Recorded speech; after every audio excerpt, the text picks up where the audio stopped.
Yo, geeks! Aqui é o LP e o espírito sem limites é o maior tesouro do homem. Yo, geeks! Aqui é o Rod e a magia de escrita é a magia mais antiga que existe. Que é o Davidson da Harry Potter Brasil e não faz diferença quem a pessoa é ao nascer, mas aqui ela vai ser ao crescer. Alvo Dumbledore. E aí, geeks? Aqui é o Cantomo e não vale a pena mergulhar nos sonhos e esquecer de viver, Harry. Sim, geeks! Eu estou aqui com esse pessoal que tá correndo da ambulância. Vocês estão ouvindo aí no fundo uma ambulância maluca? Deve ser alguém correndo atrás dos trouxas por aí. Mas eu estou aqui com o Davidson, da galera do Harry Potter Brasil. E junto com o Rod cantamos para falarmos sobre a maior trouxa de todos os tempos. Não estamos xingando ela. É como os humanos são conhecidos na saga de Harry Potter. Nós iremos falar de J.K. Rowling. E então depois nós voltamos para falar dessa escritora fantástica que moveu a literatura mais uma vez. Se liga que nós voltamos daqui a pouco.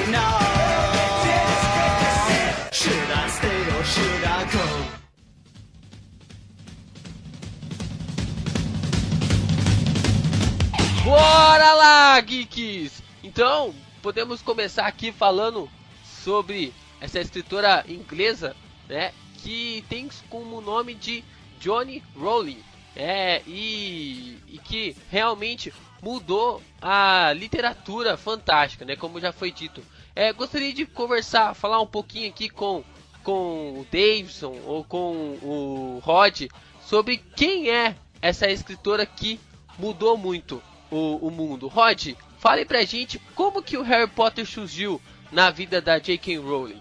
A nossa querida J.K. Rowling, hoje famosa por esse nome, mas na época ainda de Joanne Rowling, ela tinha acabado de voltar da sua mal-sucedida excursão a Portugal, onde ela foi casada por algum período, e depois de vários e vários dramas pessoais, de uma pessoa independente, professora de inglês em Portugal, ela passou de repente a ter uma bebê no colo, e nenhum lugar para viver, nenhuma condição de morar digna em Londres. Então, a partir daí ela dependia da ajuda do governo para tudo, né?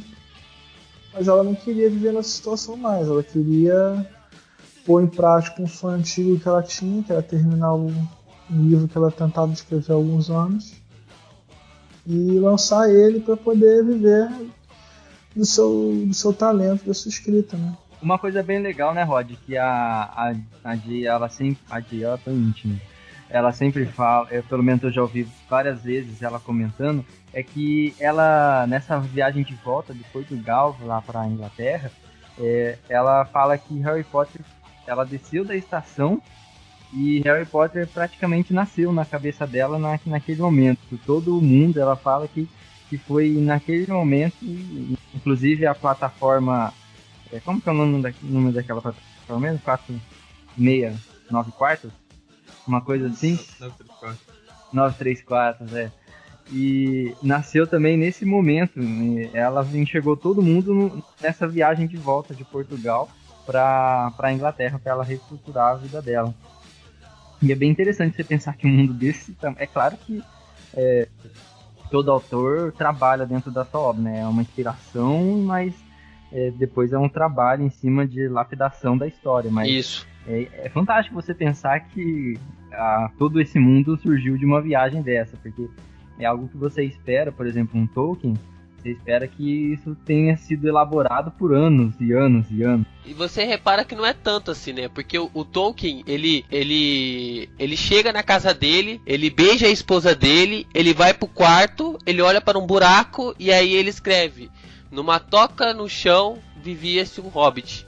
E daí surgiu o Senhor dos Anéis, que veio mais pra frente. E aí você percebe que a Jay, ela tem a mesma sintonia, né? Tipo, dela descer da estação de trem e aí ela, pum, sabe? Tem um flash ali sobre Harry Potter. Tá certo que não veio toda a história na cabeça dela, assim como não veio todo o universo do Senhor dos Anéis através dessa frase, mas foi um start, né? Foi um estalar de neurônios ali na cabeça desses autores fantásticos, né?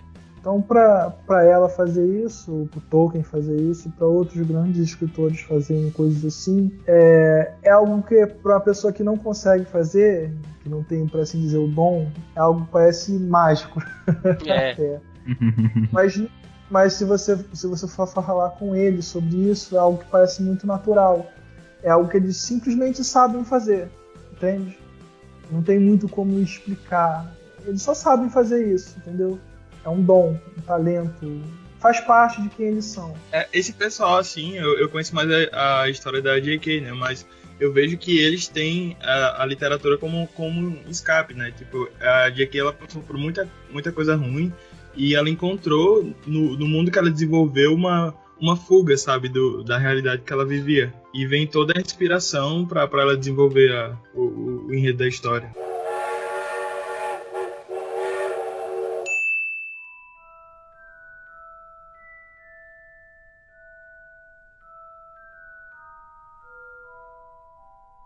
A Jay, ela passou bastante tempo escrevendo o livro dela acho que é no bar, né, é tipo uma espécie de um bar do irmão dela. Era um café, né, do irmão dela. A história toda, ela acabou escrevendo neste lugar mesmo? A saga, né? No caso, não, ela teve vários locais, né, ela desenvolveu também no bar, mas ela também, me faz na memória agora, mas ela fez um hotel, inclusive, né? Alguns livros, ela variou o local de escrita. Mas o primeiro, então, teve como principal o lugar e tal, né? Porque o primeiro foi que estourou, né?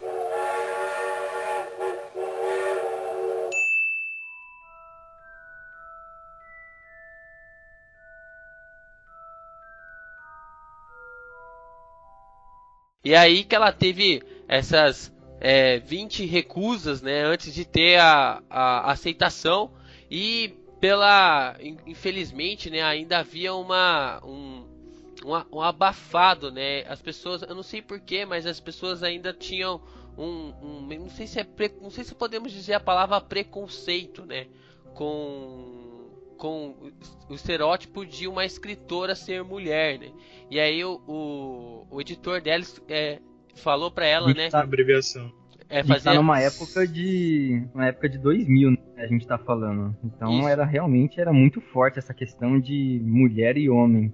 Mas a questão, eu acho que, tipo assim, eu acho que já era uma coisa muito mais avançada, né? O livro é de o quê? 98, 99, não é? O livro do Harry Potter? Isso. Então eu acho que já era uma coisa que, tipo, cara, já era uma besteira, né, de alguém pensar numa coisa assim. Mas, por incrível que pareça, J.K. surgiu muito mais forte, né? Ficou algo muito mais forte. J.K. Rowling ficou algo muito mais forte. Isso ajudou ela a vender bastante os livros dela. E quando o primeiro editor aceitou o livro dela, ele ofereceu isso para ela. E ela, desesperada que tava, ela aceitou, né? E fez com que a história de Harry Potter se tornasse um dos livros mais vendidos do mundo. Até porque, LP, essa questão mercadológica, as pessoas às vezes olham para um lado muito, muito simplista da coisa. Tipo, parece assim a mulher, ao homem, ao jovem, ao idoso. Mas não é simplesmente assim, porque as pessoas que trabalham nas grandes editoras, elas veem a escrita mais como um produto a ser vendido. É uma coisa que sempre foi assim, desde que a escrita virou algo profissional. Então eles precisam de 3 coisas. Eles precisam de uma marca forte, eles precisam de um nome forte por trás dessa marca, eles precisam poder trabalhar com essa marca, até porque, justamente depois dos anos 2000, a escrita ela transcendeu o limite do papel. Não era mais só o livro, o produto de venda. O nome de um livro poderia virar várias coisas, tanto é que Harry Potter ficou mundialmente conhecido através também dos filmes. Isso é algo que você retira do quê? Da marca. A marca que trabalha foi a editora em primeiro lugar. Então, não é que um livro da Joanne Rowling fosse vender menos que um livro da J.K., assim como um livro do George Martin fosse vender menos que um livro do George R. Martin, entende? É que a marca, o branding, ele precisa ter impacto, ele precisa ter força, compreende? E um nome forte, ele atrai mais fácil aquela condição de venda. Quando eu for escrever meu livro, vai ficar Silas L.P.Reis. Os grandes nomes da escrita brasileira, de verdade, óbvio, eles têm nome composto, né? Lima Barreto, Machado de Assis. Aqui o branding funciona da maneira oposta da literatura inglesa, que já leva uma outra coisa, que é essa coisa do nome grande, do nome de impacto. Sobre essa questão do gênero, né, e o pessoal ter esse preconceito, a J.K. ela lançou uma nova série de livros, né, de detetive, e o primeiro foi chamado do Cook, e ela lançou com pseudônimo, que no caso é de um homem, ela não lançou com pseudônimo de mulher, sabe? Aí vocês acham que poderia estar ligado a isso também, a questão do preconceito com a mulher escrevendo? Não, eu acho que desse caso ela foi bem explícita, né? Ela falou que ela escreveu com o pseudônimo desse cara aí, como que é o nome dele mesmo? É Robin alguma coisa, só sobrenome que... E aí foi porque ela queria ver se ela podia escrever algo bom, escrever algo que fizesse sucesso sem que tivesse o nome dela novamente. E ela não conseguiu, né? Porque descobriram ela foi rejeitada também. Descobriram antes, né? Que antes do lançamento do livro descobriram que era ela que tinha escrevido. E aí não deu muito certo, né? Mas eu acho que não vejo isso. Esse caso aí, agora, nos tempos atuais, eu não vejo isso como um preconceito. Mas eu vejo antigamente, quando ela lançou o Harry Potter, aí eu vejo. Sobre o fato que o Rod falou, eu entendo totalmente isso que você falou.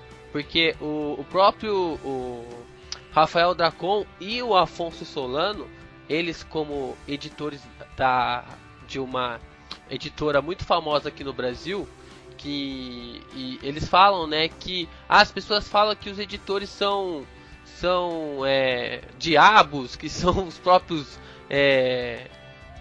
coisas ruins, né, que existe por aí, mas eles têm que entender também, né, os escritores têm que entender que se o produto que os editores lançarem não for um sucesso, a editora manda o editor embora sem choro nem vela, cara.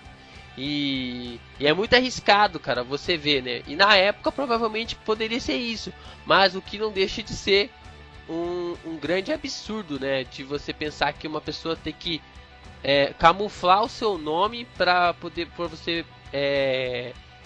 lançar um livro, né?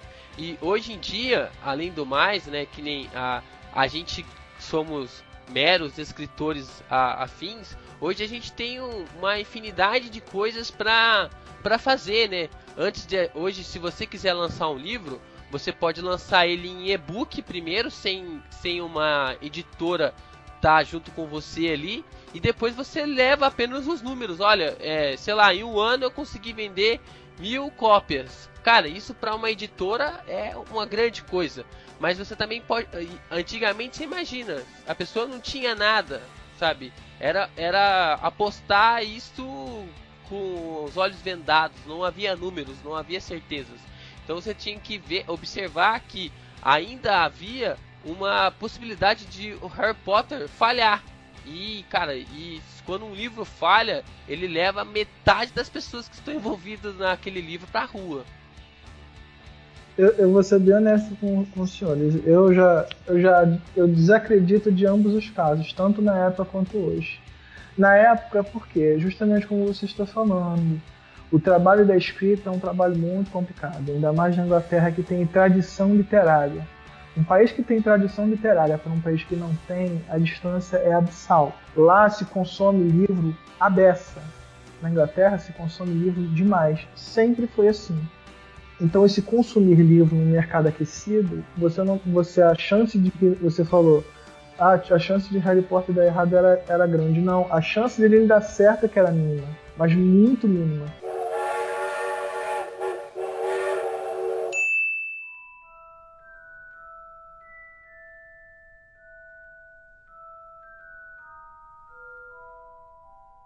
A proposta inicial, quando a editora pegou, não era algo tão vultoso assim. Depois é que eles tomaram o susto e viram como é que era a coisa, eles tiveram até que mudar a forma de tratar. E ela se deu muito bem, inclusive, no contrato que ela assinou. Justamente por eles terem Eles resolveram apostar, mas não apostaram tanto quanto deveriam, entende? E ela foi esperta, né? Porque ela foi esperta, ela foi muito hábil. Ela bancou os livros, né? Pegando os direitos para ela. E acabando que quando ela fechou o contrato com a Warner, ela ainda metia o bedelho, o dedão lá nos filmes, né? Falando, não, essa parte eu não quero no filme, essa parte eu quero. E coisas que a gente não viu em Percy Jackson, né? Que é uma das coisas que os fãs de Percy Jackson têm mais horrores é assistir os filmes assistir os filmes da Fox, né? Adaptados pela Fox. Coisas que os fãs de Harry Potter não têm com os filmes. Eles amam os filmes, enquanto os fãs de Percy Jackson praticamente têm pavor de ouvir falar dos filmes. Mas por quê? Porque essa habilidade de negociação, de planejamento, tem que vir também do cara que compõe a obra, seja ele quem for. Por exemplo, se você for ver Star Wars mesmo. Star Wars foi o que foi porque o George Lucas pegou a galera dele lá com os trocados que tinha, não tinha como pagar gente cara para editar som, ele fez, não tinha gente cara para editar roteiro, ele fez tudo, ele correu atrás. Isso daí faz parte do mercado, entendeu? Se você se jogar assim. Porque as pessoas às vezes veem muita falta oportunidade, falta isso.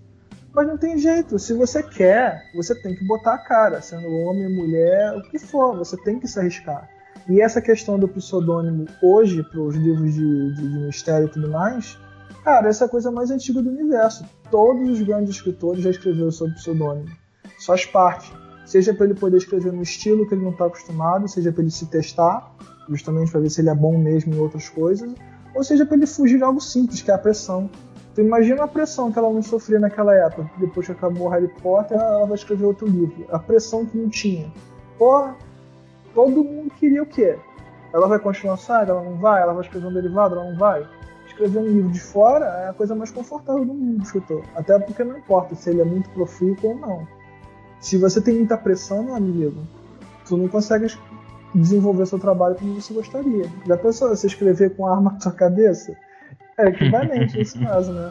É complicado. É uma arma de milhões e milhões de pessoas querendo que você escreva algo que vai agradar elas. E não é assim que funciona. E não é uma arma, né? São várias armas apontadas na sua cabeça, né? Que é muito pior. Tipo, você vai em qualquer lugar, todo mundo, e aí? As pessoas... Cara, não tem jeito. Fama gera isso. Tá aí John Lennon que não me deixa mentir.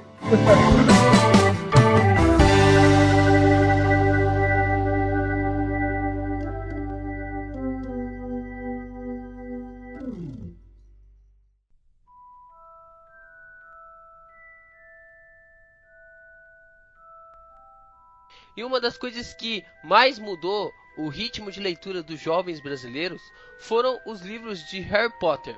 As pessoas podem falar alguns podem falar que os livros de Harry Potter são livros infantis, que os livros de Harry Potter são livros que são voltados para adolescentes, mas uma coisa que nós não podemos negar é o poder que a J.K. Rowling tem de acordo com a vontade dos jovens de começarem a ler. No meu caso, eu não cheguei a pegar isso de começar a ler por causa do livro de Harry Potter, mas eu fui influenciado por amigos que leram a saga de Harry Potter, começaram a ler e através deles começarem a ler, eu comecei a ler também.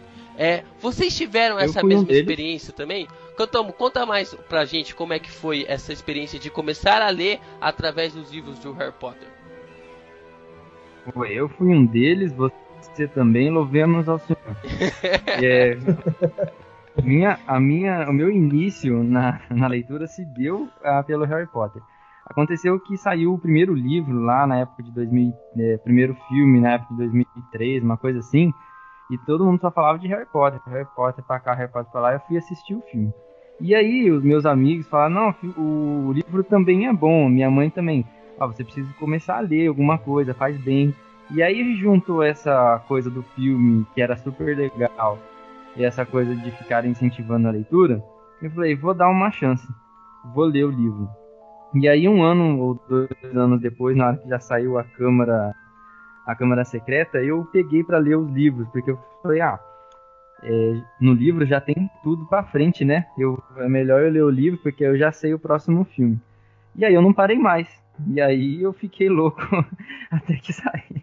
Aí eu fiquei desesperado para sair a saga inteira até o final. E foi muito interessante. E foi através desse livro que eu fui inspirado a começar a ler literatura fantástica. E hoje isso é um hobby que não sai mais da minha vida. Até me incentiva a querer escrever alguma coisa a nível do Brasil, assim, mas isso é uma coisa que eu também acompanhei com alguns outros amigos meus, de como Harry Potter, tá, igual o LP falou, também influenciou outros meus amigos a começarem a ler. E isso inclusive noticiado já em outros lugares aí, como que essa saga influenciou as pessoas nesse sentido aqui no Brasil. Davidson, conta um pouco pra gente como se Harry Potter foi o primeiro livro que você começou a ler, como é que foi? Sim, também comecei com a saga Harry Potter e minha introdução na leitura é bem recente, sabe? Tipo, eu primeiro vi os filmes, eu não tinha interesse nenhum por leitura, daí eu comecei a ler os livros de Harry Potter e daí eu comecei a me interessar por outras sagas, como Jogos Vorazes e Maze Runner, e abriu todo um espaço assim com a literatura, na literatura começando por Harry Potter.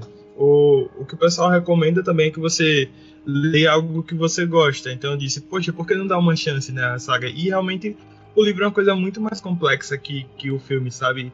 Uma coisa bacana também do livro é porque você assiste o filme e é como se o livro fosse um extra do filme. Você tá vendo um filme prolongado ali. Inclusive o filme é legal. O filme é legal que ele traz uma certa... Os últimos, pelo menos, né? Os primeiros não tinham tanto assim, mas os últimos filmes trouxeram um quê de comédia pro filme que deixou ele legal. Uma coisa que não tem no livro. No livro é uma coisa bem misteriosa o tempo todo. É sempre alguma coisa assim, vai ter uma coisa nova, ou um mistério, o que tá acontecendo. É até tenso ficar lendo, porque você quer ir agora, o que vai ser, o que não vai ser.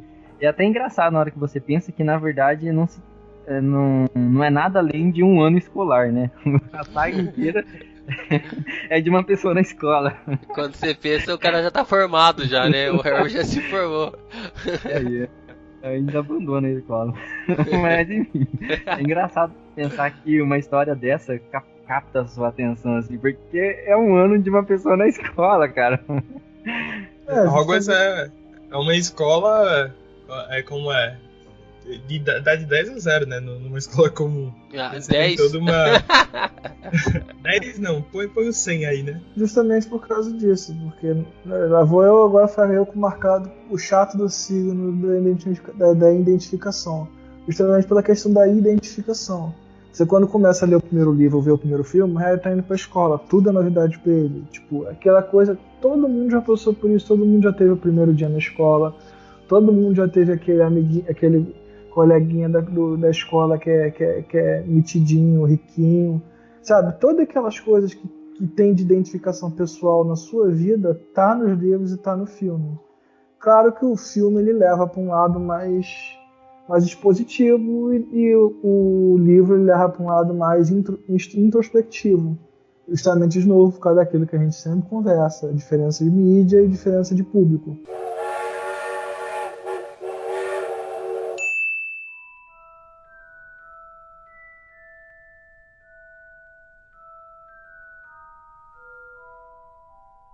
Os personagens marcantes aí que a Rowling conseguiu pegar e permear assim, nos nossos memes, na nossa linguagem cotidiana, um dos mais famosos, que se tornou também um dos mais famosos vilão e anti-herói, sei lá como a gente pode chamar ele, o Professor Snape, o próprio Voldemort, virou um vilão caricato, né? Esses dias eu vi eu vi uma tirinha que eu mostrei pra senhora LP, cara, mas eu morri tanto de rir, cara, que o Harry... o nariz do Voldemort?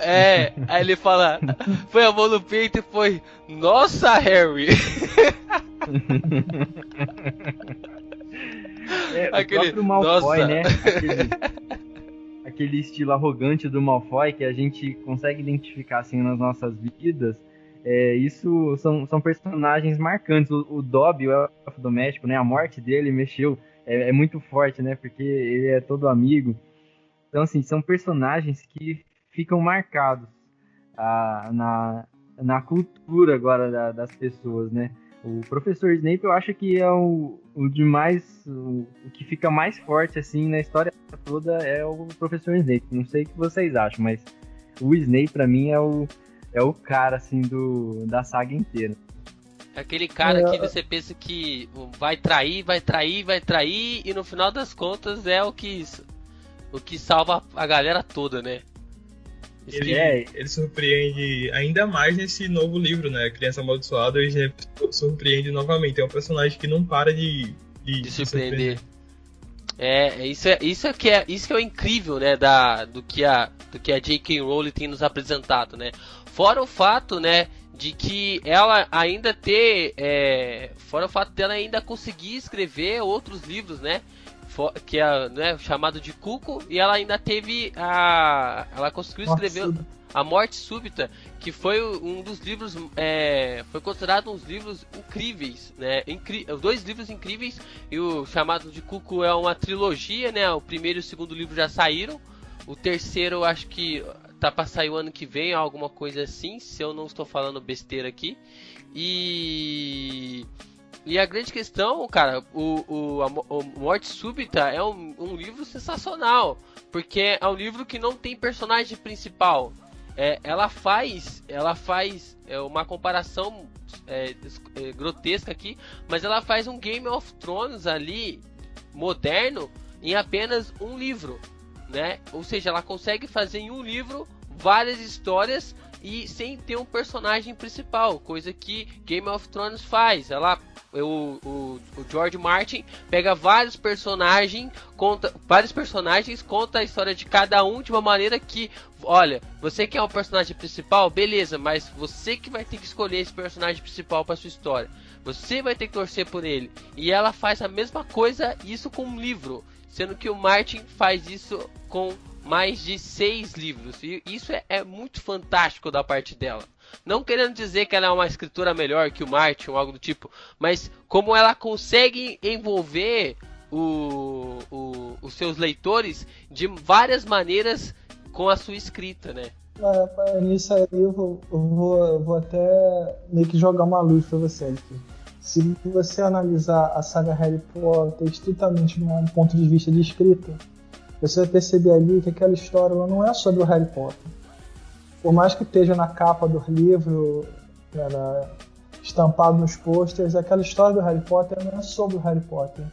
A história de Harry Potter, a saga como um todo, ela é uma saga sobre amadurecimento. Se você pegar cada coisa que tem ali, você consegue ver perfeitamente isso.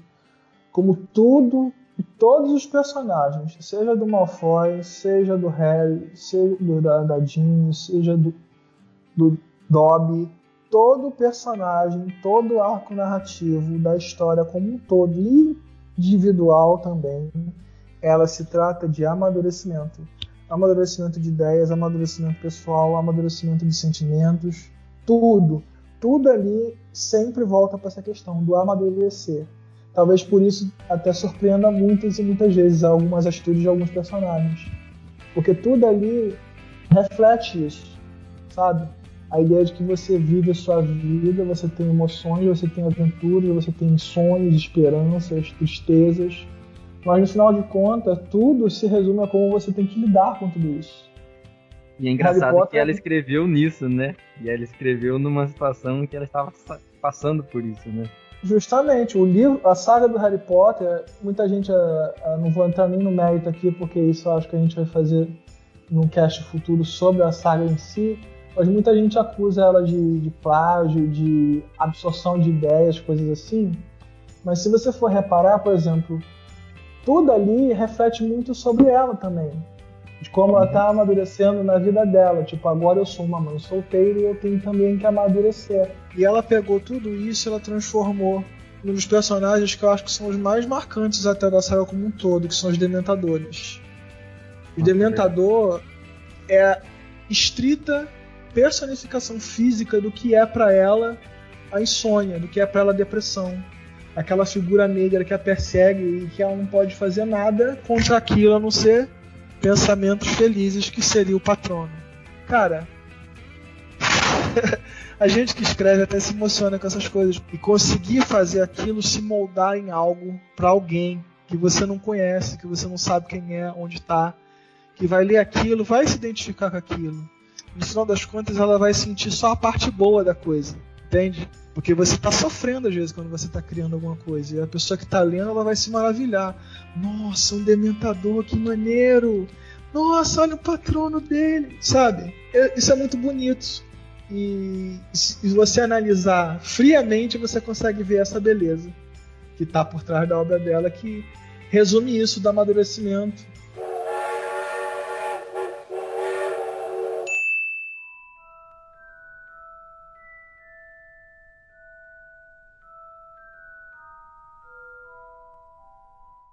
E isso que o LP falou da próxima obra dela ser muito esse Game of Thrones, onde você não tem um protagonista. Em Harry Potter é a mesma coisa, você também não tem um protagonista. Ela só parece que tem, mas ela não tem. Harry Potter é diferente do fato do Harry Potter, porque a estrutura de escrita é diferente. Porque mas se você ela só narra aquilo que o Harry Potter está vendo, né? Então isso mostra que o Harry Potter é o personagem principal da história. É igual a gente falar também que a gente observar que um outro livro, sei lá, que nem um livro que é semelhante, mas é um pouco diferente, como Jogos Vorazes. Você vê que a Suzanne Collins, ela não é ela que está escrevendo, não é um narrador que está escrevendo a história. É a própria Katniss que está falando. É os pensamentos da Katniss que esvai é por isso que ficou faltando algo nos filmes de Jogos Vorazes referente aos filmes, né? Referente aos livros, quer dizer. Por isso que ficou faltando algo nos filmes referente aos livros, né? Que é esse pensamento da Katniss, mas não dá para colocar isso nos filmes, né? Como que você vai pôr um pensamento de uma pessoa? Vai ficar tipo muito escroto, né? Vai ficar algo muito ruim.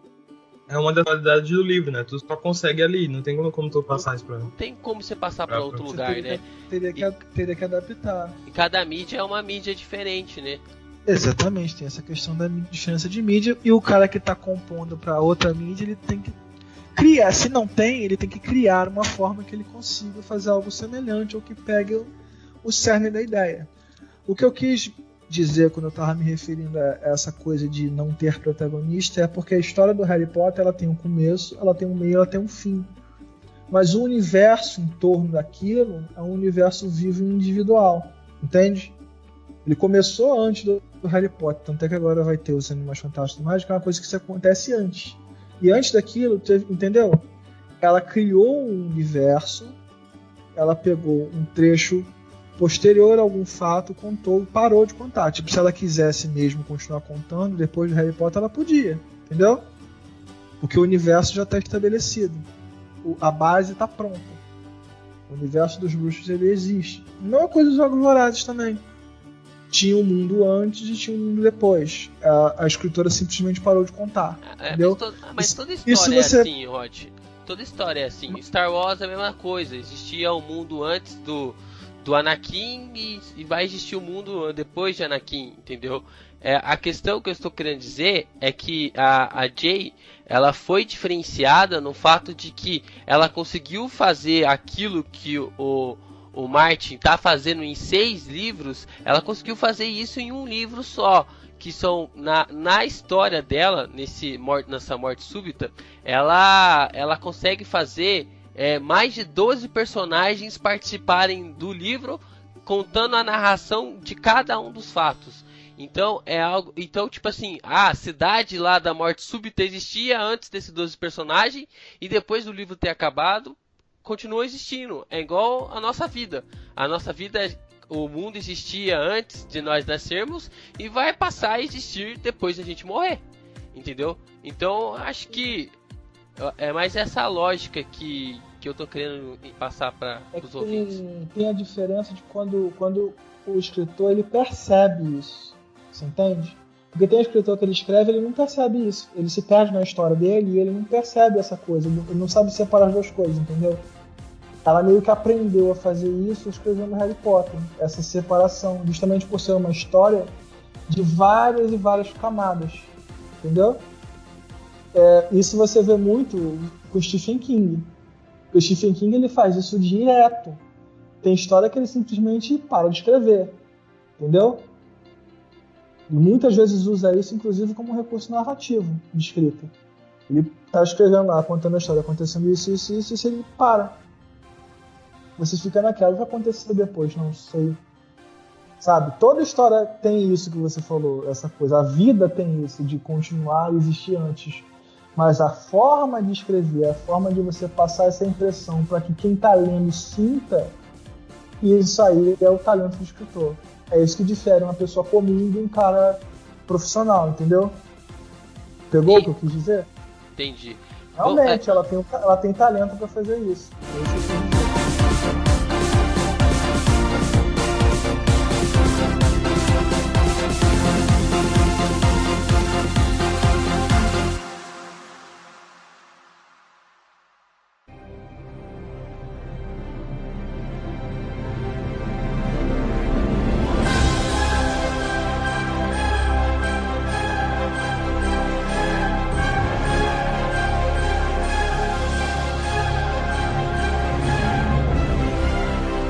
Nessa terceira parte nós iremos falar sobre como está a carreira de J.K. Rowling ultimamente. Davidson, você podia nos contar um pouco sobre Harry Potter e a Criança Amaldiçoada? Esse que era apenas uma peça de teatro que acabou se tornando num dos best-sellers da semana, né? Não podemos nem falar do mês, né? 2 milhões de cópias vendidas em apenas uma semana no mundo inteiro. Fale-me um pouco mais sobre o livro. Então, Criança Amaldiçoada deixou os fãs muito com o pé atrás, sabe? Tipo, todo amigo meu, eu não conheço assim, a cada 10, um gostou. O resto odiou o livro, porque é o seguinte... Sério? Isso, muita gente tá odiando esse livro. Eu não sou eles, né? Tipo assim, eu adorei o livro, assim... É porque a história não é escrita só pela J.K.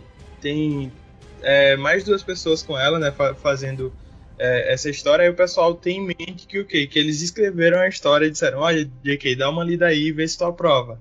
Ela, beleza, pode publicar, é isso que os fãs têm em mente, sabe? E às vezes fica a dúvida porque ele foge muito do padrão dos livros, porque é só diálogo, que é um roteiro de peça, né?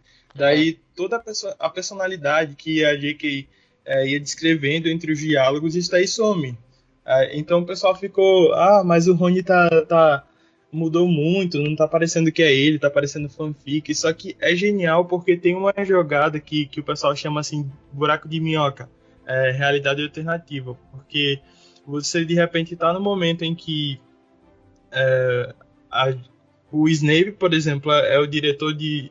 Só um exemplo, isso não acontece, mas só para vocês terem uma ideia. O Snape é diretor de Hogwarts e daqui a pouco ele vira um aluno comum, ou seja, tem várias realidades para um personagem e dá para você voltar em Hogwarts, você viajar na magia de novo e o mais brilhante também de Criança Amaldiçoada é que teve o lançamento, sabe, dos livros, do pessoal meia-noite indo para em frente às livrarias e só esse fato de você reviver a magia de novo. Comoção, né? Uma nova comoção, isso, né? Pra mim isso é o que vale, mas a história em si dá pra tu ver como que tá, e sabe que é algo oficial, sabe? Não é uma fanfic, é algo que é aprovado pela J.K. e que ela deu o aval, né? Então, pra mim isso é o que importa. E eles acabaram... eu não li o livro, né? Eu sei bem pouco sobre a sinopse também do livro, mas se você pega pra pensar no quesito dos personagens, das características dos personagens, que tem que ter uma mudança, né, cara? Porque eles não são mais aqueles garotos de 18, 17 anos, né? Eles são adultos, né? Então, as besteiras que o Rony fazia, ele pode fazer uma ou outra, mas ele não vai estar fazendo sempre as mesmas besteiras, porque ele se tornou adulto, entendeu? Ele já é um cara maduro, entendeu? Então você tem que entender que as pessoas às vezes esquecem isso, né? Você falou do Rony aí, eu lembrei aqui que o pessoal xingou muito porque disseram que o Rony tá muito mais bestão do que o usual, tipo, fizeram do Rony um completo idiota. Isso foram que os fãs criticaram bastante, tipo, nossa, cadê o Rony de Pedra Filosofal tinha mais juízo do que esse, sabe?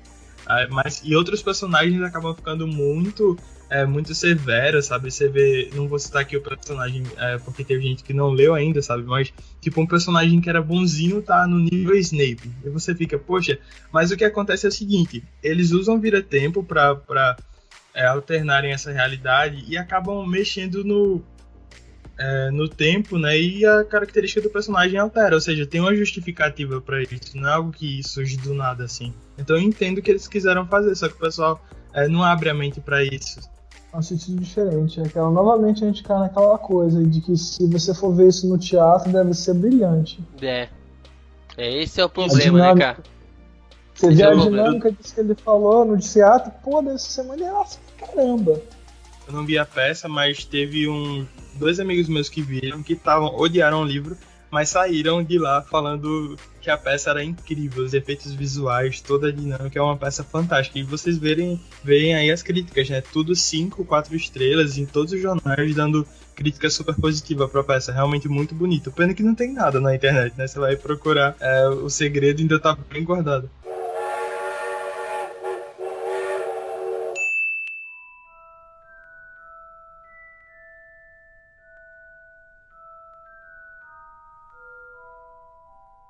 E o que a gente pode esperar no mundo da nova escrita da J.K. Rowling? Você acha que ela vai continuar nesse mundo adulto, a lá Dragon Ball e agora Naruto? Então, a J.K. falou um tempinho atrás que Harry Potter acabou, né? Tipo, isso chocou muito o pessoal, mas eu até entendo, porque ela falou que seriam só 7 livros.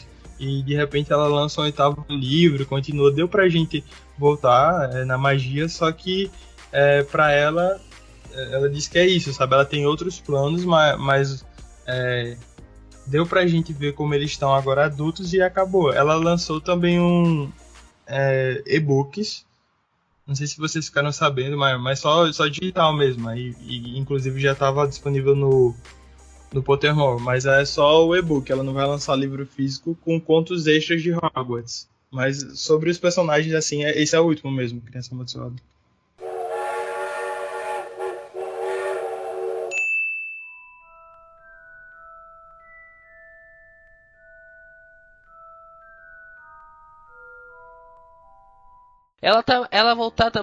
Tá voltada mais pra parte de roteiro agora ultimamente, né?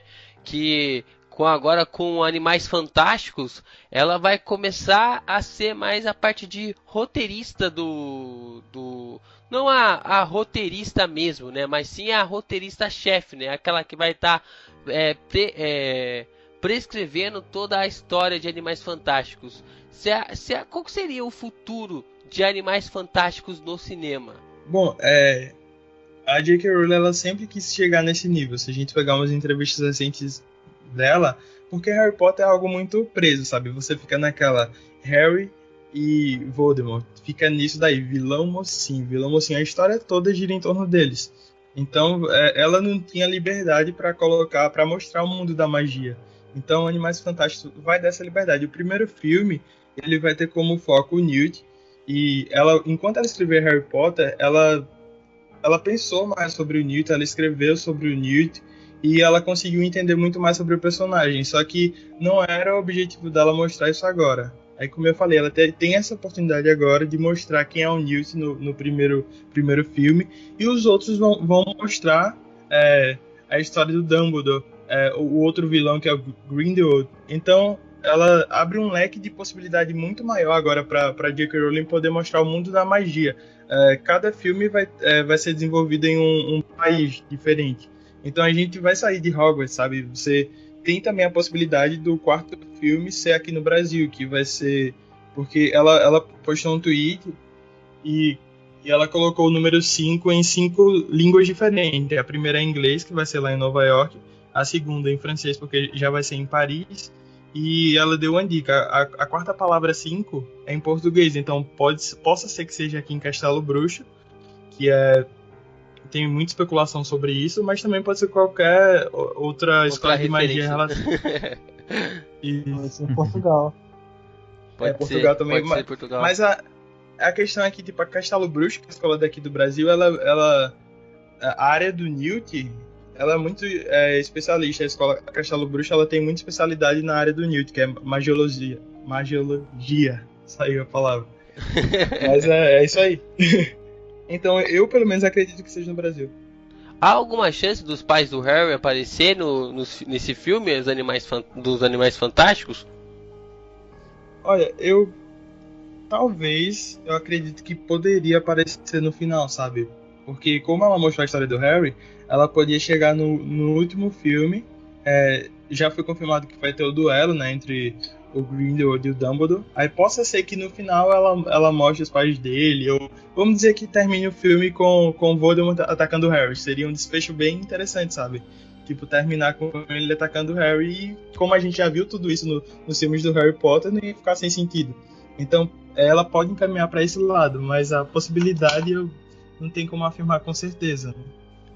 O Grindelwald, ele é como se fosse o professor do Voldemort, ou ele é alguém que sucede o Voldemort? Bom, a história se passa 70 anos antes, né, do Harry nascer. Então, o Grindelwald ele era o vilão, vamos supor, o Voldemort da época. Ou seja, ele tocava o terror no mundo bruxo. E ele antecede o Voldemort. É como se o Voldemort fosse um aprendiz dele, sabe? O que ele aprendeu de maldade foi com o Grindelwald.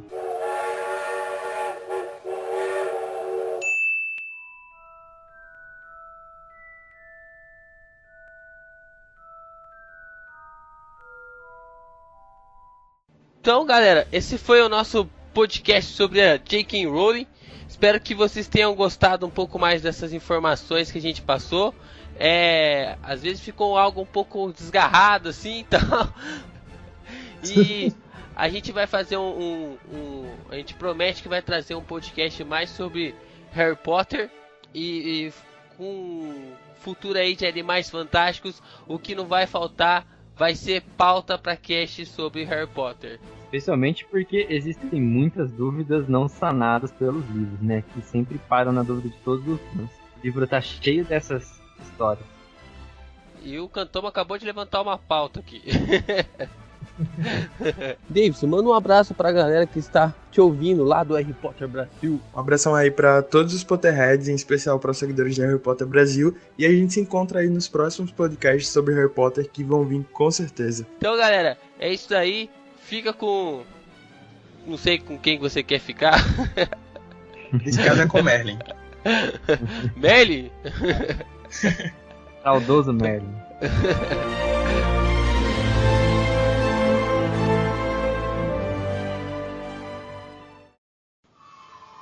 Caraca, Rod, que é isso aí, cara? Nossa.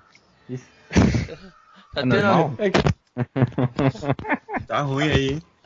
É que a minha namorada mora do lado do corpo de bombeiro. Caraca, mano. Só que o corpo de bombeiro não era pra estar ligando o carro a essa hora. Incendiaram a casa, velho. Mas pra variar, né? Isso aqui vai pro encerramento do podcast.